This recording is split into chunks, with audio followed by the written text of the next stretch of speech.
नमस्कार, DD news में आप सभी का स्वागत है। सांकेतिक भाषा के इस बुलेटिन में मैं हूं ऋतु वर्मा, मेरे साथ है मेरी सहयोगी बीना सिंह। खबरों की शुरुआत करें उससे पहले नजर डालेंगे अभी तक की हेडलाइंस पर।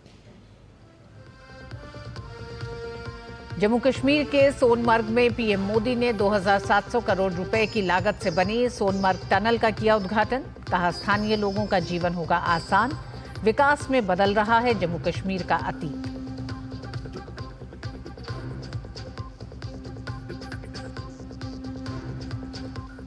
विदेश मंत्रालय ने दिल्ली स्थित बांग्लादेश के उप उच्चायुक्त को किया तलब। मोहम्मद नूरुल इस्लाम को सीमा मुद्दे पर विदेश मंत्रालय में बुलाया गया।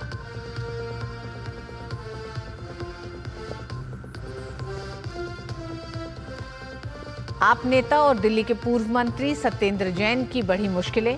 आय से अधिक संपत्ति मामले में सत्येंद्र जैन के खिलाफ सीबीआई को मुकदमा चलाने की मिली मंजूरी।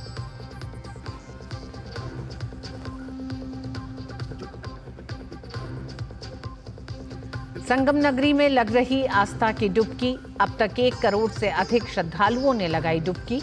देशी विदेशी श्रद्धालुओं ने जताई खुशी।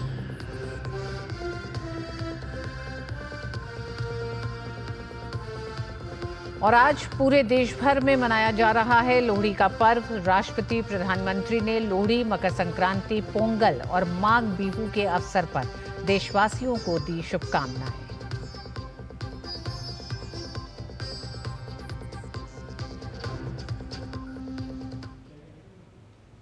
प्रधानमंत्री नरेंद्र मोदी ने जम्मू कश्मीर के लिए एक ऐसी टनल का उद्घाटन किया जिससे कश्मीर और सोनमर्ग के बीच सर्दी और बर्फबारी के बीच भी संपर्क बना रहेगा। ये टनल श्रीनगर लेह हाईवे पर श्रीनगर से करीब 69 किलोमीटर दूर कुलन गांव से शुरू होती है और सोनमर्ग के शुटकड़ी गांव पर खत्म होती है। टनल की लंबाई 6.5 किलोमीटर की है। इस टनल में सुरक्षा की दृष्टिकोण से एक स्केप टनल और वेंटिलेशन टनल बनाई गई है। अप्रोच रोड और क्रीपर लेन की भी व्यवस्था की गई है। सोनमर्ग टनल का निर्माण 2700 करोड़ रुपए से अधिक की लागत से किया गया है। वहीं श्रीनगर लेह हाईवे पर जोजिला टनल पर भी काम जारी है।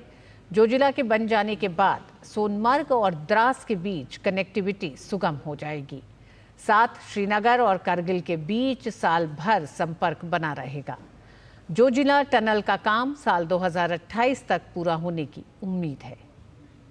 प्रधानमंत्री ने कहा कि बीते 10 साल में जम्मू कश्मीर में अमन और तरक्की का माहौल बना हुआ है। उन्होंने बताया कि कैसे बीते दशक में श्रीनगर को रेल से कनेक्ट करने, सड़क मार्ग पर टनल बनाने जैसे काम सफलतापूर्वक किए गए हैं।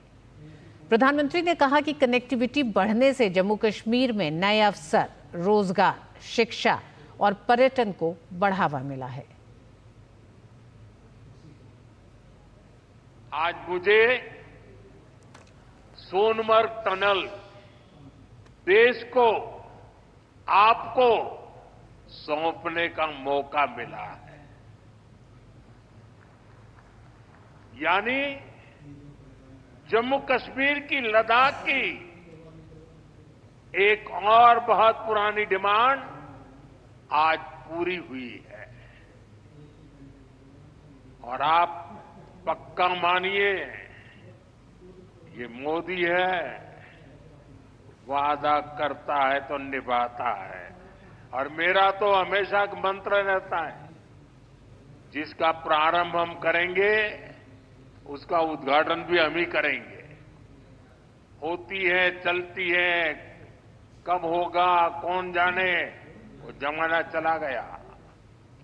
अब बर्फबारी के दौरान एवलांच से या फिर बरसात में होने वाली लैंडस्लाइड के कारण जो रास्ते बंद होने की परेशानी आती थी, वो परेशानी कम होगी। प्रधानमंत्री ने कहा कि बीते 10 साल में हालात बदलने के काम अकेले सरकार ने नहीं बल्कि जनता ने कंधे से कंधे मिलाकर किया है। अब राज्य का एक मुकम्मल भविष्य नजर आ रहा है। पुरानी जंजीरों को तोड़ जम्मू कश्मीर विकास की नई ऊंचाइयां छू रहा है। 21वीं सदी का जम्मू कश्मीर आज विकास की नई गाथा लिख रहा है।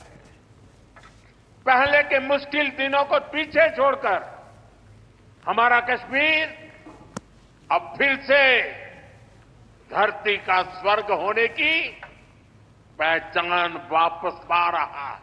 आज लोग रात के समय लाल चौक पर आइसक्रीम खाने जा रहे हैं। रात के समय भी वहां बड़ी रौनक रहती है। और कश्मीर के मेरे जो आर्टिस्ट साथी हैं, उन्होंने तो पोलो व्यू मार्केट को नया हैबिटेट सेंटर बना दिया है। मैं सोशल मीडिया पर देखता हूं कि कैसे यहां के म्यूजिशियंस, आर्टिस्ट, सिंगर वहां ढेर सारी परफॉर्मेंस करते रहते हैं। आज श्रीनगर में लोग अपने बाल बच्चों के साथ सिनेमा हॉल में जाकर फिल्में देखते हैं, आराम से खरीदारी करते हैं। हालात बदलने वाले इतने सारे काम कोई सरकार अकेले नहीं कर सकती। जम्मू कश्मीर में हालात बदलने का बहुत बड़ा श्रेय यहां की आवाम को जाता है, आप सभी को जाता है। बांग्लादेश के उच्चायुक्त को विदेश मंत्रालय ने तलब किया है। मोहम्मद नूरुल इस्लाम को सीमा मुद्दे पर विदेश मंत्रालय में बुलाया गया है। इसलिए विदेश मंत्रालय के अधिकारियों से मिलने साउथ ब्लॉक पहुंचे हैं बांग्लादेश के उच्चायुक्त।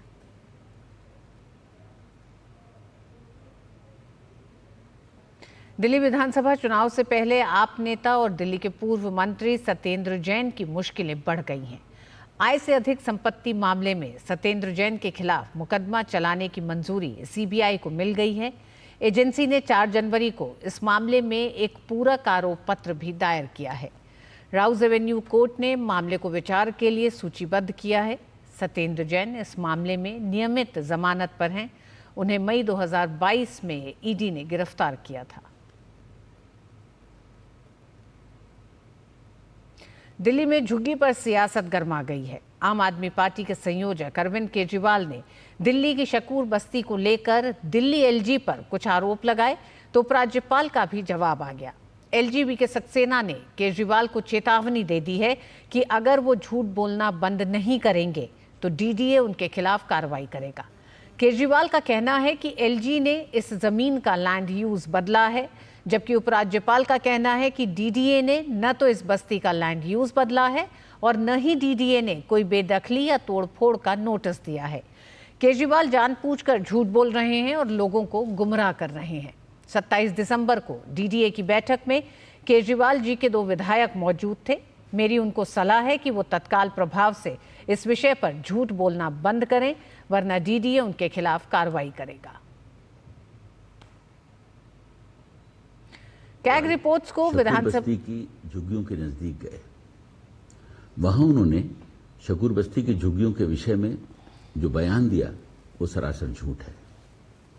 उन्होंने 27 दिसंबर की डीडीए की बैठक का हवाला देते हुए कहा कि एलजी ने इस जमीन का लैंड यूज चेंज कर दिया है। डीडीए ने ना तो इस बस्ती का लैंड यूज चेंज किया है और ना ही डीडीए ने कोई इविक्शन अथवा डिमोलिशन नोटिस दिया है। श्री केजरीवाल जानबूझकर कोरा झूठ बोल रहे हैं और लोगों को गुमराह कर रहे हैं। कैग रिपोर्ट्स को विधानसभा स्पीकर के सामने रखे जाने में देरी को लेकर हाईकोर्ट ने दिल्ली सरकार की खिंचाई की है। कोर्ट ने कहा कि दिल्ली सरकार को कैग रिपोर्ट्स को स्पीकर को भेजने में तेजी दिखानी चाहिए थी ताकि इस पर सदन के अंदर बहस हो पाती। बीजेपी के 7 विधायकों की ओर से दायर याचिका में दिल्ली के प्रशासन से जुड़ी कैग की 14 रिपोर्ट्स को विधानसभा के पटल पर रखे जाने की मांग की गई थी। याचिका में मांग की गई है कि स्पीकर को निर्देश दें कि विधानसभा का विशेष सत्र बुलाएं ताकि दिल्ली में चुनाव की घोषणा होने से पहले सदन पर इस पे बहस हो सके। हालांकि हाईकोर्ट ने कहा है कि अब जब चुनाव इतने नज़दीक हैं तो विधानसभा का विशेष सत्र कैसे बुलाया जा सकता है। दिल्ली हाईकोर्ट 2:30 बजे फिर से इस मसले पर सुनवाई करेगा। भाजपा ने कैग रिपोर्ट्स पर एक बार फिर आम आदमी पार्टी नेता अरविंद केजरीवाल पर निशाना साधा है। भाजपा प्रवक्ता सुधांशु त्रिवेदी ने दिल्ली उच्च न्यायालय का हवाला देते हुए कहा कि अरविंद केजरीवाल द्वारा संचालित दिल्ली सरकार सीएजी की रिपोर्ट सदन के पटल पर रखने से अपने कदम पीछे खींच रही है। घोषित कट्टर ईमानदार एक संवैधानिक व्यवस्था के द्वारा अपने सरकार के कार्यों की आर्थिक समीक्षा को न सिर्फ होने नहीं देते, नकारते हैं और सदन के पटल पर रखना नहीं चाहते। दिल्ली हाईकोर्ट ने एक ऑब्जर्वेशन यूज किया है कि Delhi government is dragging its feet, यानी अपने कदम खींच रही है इन पेसिंग द सीएजी रिपोर्ट, अर्थात दिल्ली की सरकार सीएजी की रिपोर्ट सदन के पटल पर रखने से कदम पीछे खींच रही है। यह दुर्भाग्यपूर्ण। इसी के साथ उन्होंने आम आदमी पार्टी को दिल्ली समेत पूरे देश के लिए संवैधानिक आपदा बताया। उन्होंने कहा, स्वघोषित ईमानदार पार्टी अपनी सरकार का लेखा जोखा सदन के पटल पर न रखकर खुद को संवैधानिक आपदा साबित कर रही है। इससे यह साफ हो जाता है कि ये एनार्किस्ट तो है ही, ये आपदा तो थी ही। आर्थिक आपदा भी है, राजनीतिक आपदा भी है, विकास की आपदा के साथ साथ अब आम आदमी पार्टी की सरकार में संवैधानिक आपदा भी है। आप सब सोचिए, यदि सरकार की आर्थिक आय व्यय की समीक्षा को सार्वजनिक ही नहीं करना चाहेगी सरकार, तो क्या अपने आप में एक बहुत बड़ी संवैधानिक चुनौती नहीं? कांग्रेस नेता संदीप दीक्षित ने आम आदमी पार्टी के संयोजक अरविंद केजरीवाल पर तीखा हमला बोला है। उन्होंने दिल्ली में झुग्गियों को हटाने को लेकर कहा कि अरविंद केजरीवाल ने आज से 10 साल पहले झुग्गियों को न हटाने का दावा किया था। अगर सच में अरविंद केजरीवाल ने झुग्गी क्लस्टर के कल्याण के लिए काम किया होता तो उन्हें इस तरह झूठ बोलने की जरूरत नहीं होती। कांग्रेस नेता ने सवाल पूछते हुए कहा है कि एक भी झुग्गी हटाए जाने पर केजरीवाल के इस्तीफा देने का दावा का क्या हुआ। एलजी साहब ने जो क्लैरिफिकेशन दिया है ये फिर से केजरीवाल के झूठ को पकड़ता है। केजरीवाल साहब इतना क्यों गुमराह करते हैं, इतना क्यों झूठ बोलते हैं, मुझे समझ में नहीं आता है। अगर सही में आपने झुग्गियों के कल्याण के लिए कोई काम किया होता तो इस तरीके के झूठ बोलने की आपको जरूरत नहीं थी। कहाँ गया केजरीवाल का कल का तेवर कि मैं इस्तीफा दे दूंगा अगर एक भी झुग्गी उठाई गई? तो पिछले 10 साल में क्यों नहीं इस्तीफा दिया? आपकी कॉन्स्टिट्यूंसी नई दिल्ली में 30,000 35,000 वोटर जो है उठा के यहां से बाहर फेंक दिया जाता है। हमें पता भी नहीं है वो कहां है। कांग्रेस का व्यक्ति जब भी कोई भी अगर आता था झुग्गी तोड़ने के लिए तो हमारे लीडर उसके सामने होते थे। ये माना जाता था कि बुलडोजर के आगे कांग्रेस के लीडर लेट जाया करते थे। उधर दिल्ली की मुख्यमंत्री आतिशी आज अपना नामांकन दाखिल नहीं कर पाई हैं। दिल्ली की कालकाजी विधानसभा सीट से चुनाव लड़ रही आतिशी नामांकन से पहले रोड शो में इतना व्यस्त हो गई कि नामांकन दाखिल करने का समय ही निकल गया। नामांकन से पहले मुख्यमंत्री रोड शो और रैली के साथ साथ कई कार्यक्रम थे, जिसके चलते नामांकन ऑफिस पहुंचने में उन्हें देरी हुई और उनका नामांकन नहीं हो पाया। पिछले विधानसभा चुनाव में आतिशी ने इसी सीट से जीत हासिल की थी। वहीं इस बार आतिशी का मुकाबला भारतीय जनता पार्टी के उम्मीदवार रमेश बिधूड़ी और कांग्रेस उम्मीदवार अलका लांबा से है। और वक्त एक छोटे से ब्रेक का है। इस बुलेटिन में खबरें जारी रहेंगी डीडी न्यूज पर।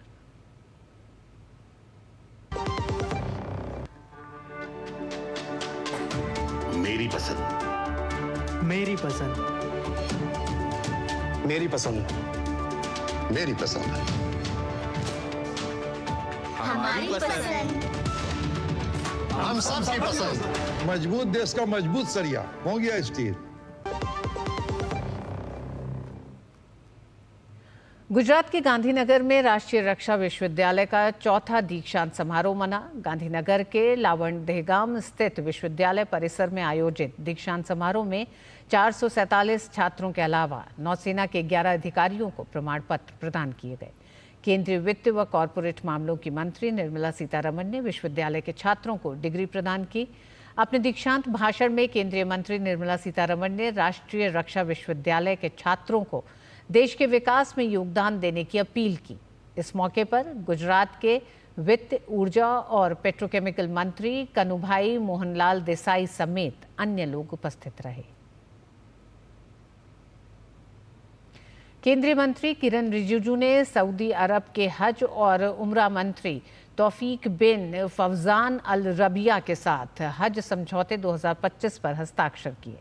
समझौते के तहत आगामी हज सत्र के लिए भारत से 1,75,000 25 तीर्थ यात्रियों का कोटा सुरक्षित किया गया। इस दौरान केंद्रीय मंत्री रिजिजू ने कई उच्च स्तरीय बैठकों में भाग लिया। रियाद में उन्होंने परिवहन और रसद सेवाओं के मंत्री सालेह बिन नासिर अल जस्सर से भी मुलाकात की। साथ ही दोनों देशों के बीच परिवहन और रसद क्षेत्रों में संभावित सहयोग पर चर्चा हुई। Chief of defence staff general Anil Chauhan ने आज एनसीसी के गणतंत्र दिवस शिविर का दौरा किया। इस मौके पर उन्होंने एनसीसी के तीनों स्कंदों द्वारा गार्ड ऑफ ऑनर दिया गया और सीडीएस ने गार्ड का निरीक्षण किया। इस मौके पर कैडेटों को संबोधित करते हुए उन्होंने कैडेटों के अनुशासन की सराहना की। उन्होंने जनवरी महीने की विशेषता बताते हुए जनवरी को महोत्सव का महीना बताया।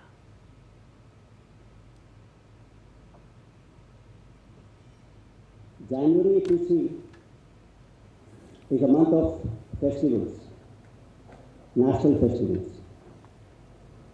Today is 13th of January.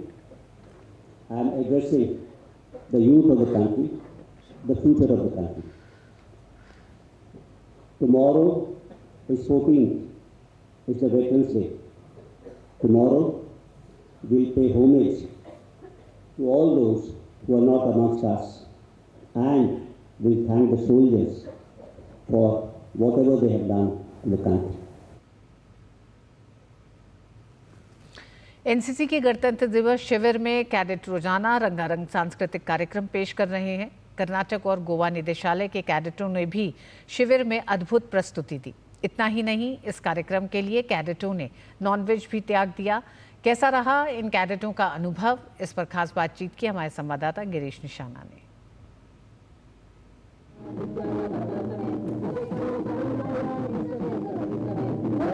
Karnataka और गोवा निदेशालय के कैडेटों ने भी रंगारंग सांस्कृतिक कार्यक्रम पेश किया। क्या संदेश देने का प्रयास किया, आइए बात करते हैं। हमारे कर्नाटक एंड गोवा में जो एंशियंट टेम्पल्स और स्कल्पचर्स है, उन जो वुमेन स्कल्पचर्स जो है उसके बारे में हमने डांस किया और हमारे लॉर्ड चन्नाकेशवा के बारे में कुछ हमने डांस परफॉर्म किया। और जो हमारे स्टेट में बहुत फेमस है वो पंजुर्ली, कांतारा जो मूवी में आए थे ना सर, उसी तरह हमारे लॉर्ड पंजुर्ली है सर, उसके हमने डांस परफॉर्म किया। 5 क्लासिकल डांसर्स विद इंस्ट्रूमेंटलिस्ट, हम सब ने 6 मंथ्स इसके लिए हार्ड प्रैक्टिस करके इधर आज सबका सामने परफॉर्म करने के लिए बहुत खुश हो रहे हैं सर।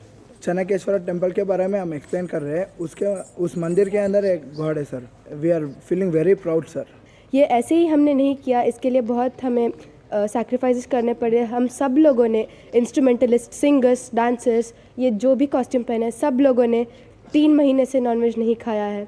स्ट्रिक्ट प्रेयर्स करके सब लोग एक टीम बन के अच्छे से सब लोग हर एक डांस के पहले प्रे करके ये परफॉर्म करते हैं। We are very happy, I mean we are very proud that we are here on stage and it was not an easy process to come on this stage sir, and I'd say we have put a lot of efforts to reach till here, and yeah, we are all very happy. यहाँ cadet आके काफ़ी उत्साहित नज़र आ रहे हैं। उत्साहित इसलिए नज़र आ रहे हैं क्योंकि 6 महीने लगातार इन कैडेटों ने मेहनत की है और इनकी मेहनत तब सफल हो रही है जब वीवीआईपी के सामने ये अपना प्रदर्शन कर रहे हैं।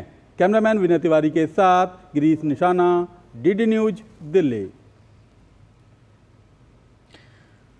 दिल्ली पुलिस ने दिल्ली दंगों के आरोपी ताहिर हुसैन की अंतरिम जमानत याचिका का विरोध किया है। दिल्ली पुलिस की ओर से कहा गया है कि ताहिर हुसैन पर यूएपीए यानी गैर कानूनी गतिविधियां रोकथाम अधिनियम के तहत गंभीर आरोप हैं। पुलिस का कहना है कि ताहिर हुसैन जेल से भी अपना नामांकन दाखिल कर सकते हैं। पहले भी लोग जेल से नामांकन दाखिल करते रहे हैं। पुलिस ने अपनी दलीलों के समर्थन में अमृतपाल सिंह का उदाहरण दिया है। दिल्ली हाईकोर्ट ने भी ताहिर हुसैन की अंतरिम जमानत की मांग पर सवाल किया। कोर्ट ने कहा कि जेल में रहते हुए भी ताहिर हुसैन नामांकन भर सकते हैं। ताहिर हुसैन ने चुनाव प्रक्रिया में हिस्सा लेने और चुनाव प्रचार के लिए 14 जनवरी से 9 फरवरी तक अंतरिम जमानत की मांग की है। और अब बात महाकुंभ की।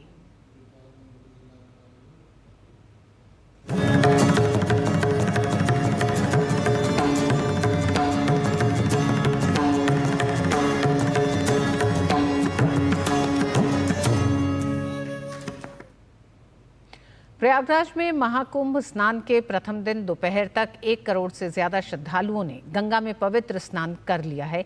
अभी भी लाखों लोग लगातार गंगा में आस्था की डुबकी लगा रहे हैं। इस बार 144 साल बाद ग्रहों का दुर्लभ संयोग बना है। इस बार सूर्य, चंद्रमा, शनि और बृहस्पति के ग्रहों की शुभ स्थिति बन रही है। कहा जा रहा है कि यह शुभ संयोग समुद्र मंथन के दौरान बना था।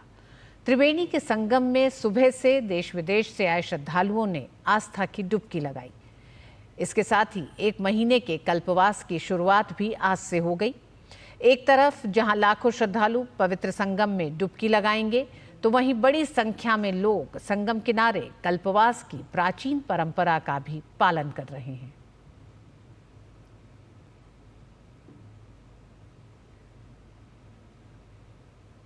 उत्तर प्रदेश के डीजीपी प्रशांत कुमार ने जानकारी देते हुए बताया कि महाकुंभ प्रथम स्नान सुबह ब्रह्म मुहूर्त से शुरू हुआ और दोपहर तक करीब 1 करोड़ श्रद्धालुओं ने संगम क्षेत्र में स्नान कर लिया है।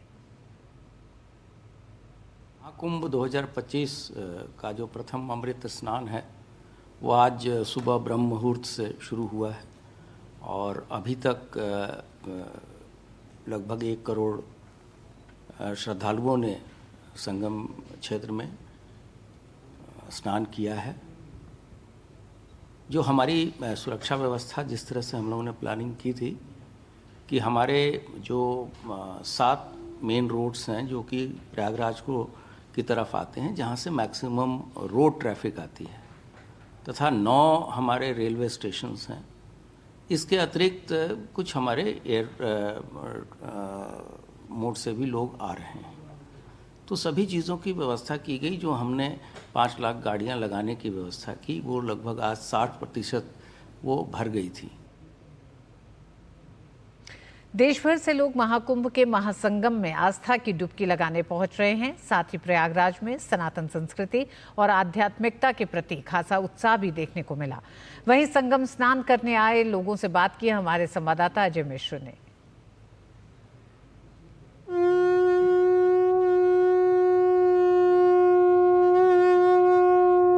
त्रिवेणी को लेकर के आप लोगों का एक्सपीरियंस कैसा रहा? हम लोग आसाम से गुवाहाटी से आया हूँ और त्रिवेणी संगम में पहली बार आया हूँ। बहुत अच्छा है, फीलिंग बहुत अच्छा हुआ है। हम बहुत हैप्पी फील कर रहा हूँ। यहाँ का सुविधा तो अच्छा है। हम लोग जहाँ पे रहा है वहाँ भी अच्छा अरेंजमेंट है। हम लोगों का ये सब देख के बहुत अच्छा लगा। प्रयागराज में अब तक लाखों भक्तों ने त्रिवेणी संगम में डुबकी लगा ली है। प्रयागराज में संगम तट पर आस्था का सैलाब यूं ही 45 दिनों तक उमड़ा रहेगा। महाकुंभ के दौरान प्रयागराज सनातन का सबसे बड़ा शक्ति केंद्र बन गया है। यहां आए कई अन्य श्रद्धालुओं ने क्या कहा, आइए आपको सुनाते हैं। साफ स्वच्छता देख रहा हूं। प्रशासन ने, मीडिया ने और लोकल स्टाफ ने, मतलब लोकल प्रशासन ने बहुत अच्छा काम किया है। बहुत ही अच्छा महसूस हो रहा है हमें। इंदौर में जितनी स्वच्छता है उतनी स्वच्छता यहाँ पर भी है और बहुत मतलब एनर्जी लेवल बहुत अच्छा है यहाँ का। डुबकी लगाए, अब हर हर गंगे। बहुत अच्छा लगा। पहले तो थोड़ा डाउट था जो कैसे कैसे कहाँ जाऊँ, कैसे क्या करूँ, लेकिन यहाँ पर किसी को पूछने से सब बता देते हैं कैसे जाना है, कैसे क्या करना है, कोई दिक्कत नहीं है। इसमें अपन धर्म के बारे में जानते हैं और साथ ही साथ एक मन की शुद्धि और तन की शुद्धि भी होती है। सब लोगों से अपने धर्म के बारे में जानना होता है। मुझे तो सबसे ज्यादा इसलिए इच्छा थी क्योंकि मैंने ये पढ़ा कि जब 12 कुंभ जब पूर्ण होते हैं उसके बाद एक महाकुंभ आता है, तो वो 144 ईयर्स में एक बार मौका मिलता है। तो मुझे था कि इतना बड़ा मौका मैं कैसे गवा सकती हूँ। आज पूरे देश भर में लोहड़ी का पर्व मनाया जा रहा है। इस खास अवसर पर अमृतसर में लोग अपनी छतों पर पतंग उड़ाते, नाचते और खुशियां मनाते हुए नजर आ रहे हैं। लोहड़ी का बहुत सांस्कृतिक महत्व भी है क्योंकि यह एकजुटता का भी प्रतीक है। लोहड़ी का पर्व कड़ाके की सर्दियों के अंत का भी प्रतीक है और आने वाले लंबे दिनों का स्वागत करता है। ये त्योहार किसानों के लिए बहुत महत्वपूर्ण होता है। लोहड़ी रबी की फसलों, खास तौर पर गन्ना, गेहूं और सरसों की कटाई का प्रतीक है और असम की संस्कृति को अपने में समेटने वाले पर्व बिहू की धूम है। दावत का पर्व कहे जाने वाले बिहू को असम में भोगली बिहू और माघ बिहू के नाम से भी जाना जाता है। बिहू पर्व में आज उरुका की रात असमवासी अपने परिवार और दोस्तों के साथ भव्य भोजन का आनंद लेने की तैयारियों में जुटे हैं। इसको खास बनाने के लिए पूरे राज्य में उत्साह का माहौल है। बाजारों में हलचल है और उत्सव की उत्साहपूर्ण तैयारियां जारी हैं। उरुका रात में प्रियजनों के साथ दावत का आनंद लेने की परंपरा और असमिया संस्कृति को जीवंत करने के लिए बाजार लारस, पीठा और चपटे चावल के साथ दही जैसे पारंपरिक व्यंजनों से भरे नजर आए। उधर विश्व धरोहर में शुमार काजीरंगा राष्ट्रीय उद्यान में भी वन्य जीवों की सुरक्षा के लिए समर्पित वन रक्षक भोगाली बिहू मनाने में मशगूल दिखे। उन्होंने राष्ट्रीय उद्यान में ही पारंपरिक बिहू नृत्य का आयोजन किया। करीब हफ्ते भर तक चलने वाले बिहू के दौरान कलाकार पारंपरिक ढोल, ताल, भैंस के सींग से बना वाद्य यंत्र पेपा, टोका और बाही यानी बांसुरी समेत अन्य पारंपरिक वाद्य यंत्र के बीच सभी मस्ती करते नजर आए। और इसी के साथ इस बुलेटिन में इतना ही। मुझे और बीना को दीजिए अनुमति। नमस्कार।